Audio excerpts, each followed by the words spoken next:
ఒక అందమైన గాలిపటం ఆకాశంలో ఎంతో ఎత్తులో ఎగురుతుంది. గాలిలో అది చేసే విన్యాసాలు చూసి అందరూ మురిసిపోతున్నారు. అది చూసి ఆ గాలిపటం అనుకుంది, నన్ను ఈ దారం ఆపేస్తుంది. ఇది లేకపోతే నేను ఇంకా పైకి అసలు ఎవరు వెళ్ళలేని ఎత్తుకు వెళ్తాను అనుకున్నట్టుగానే వెంటనే గాలిని ఎదిరించి గట్టిగా లాగి ఆ దారాన్ని తెంచుకున్న మొదటి క్షణం అద్భుతమైన స్వేచ్ఛ దొరికినట్టు అనిపించింది. కానీ ఆ సంతోషం కొద్ది సెకండ్లు కూడా లేదు.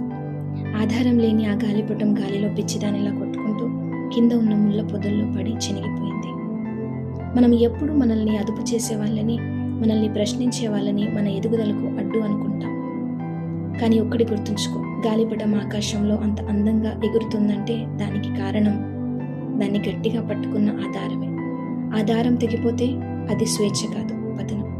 స్వేచ్ఛ అంటే బాధ్యతలు లేకపోవడం అనుకుంటారు, కానీ నిజమైన స్వేచ్ఛ క్రమశిక్షణలో ఉంటుంది. వీడియో నచ్చితే లైక్, షేర్ అండ్ సబ్స్క్రైబ్.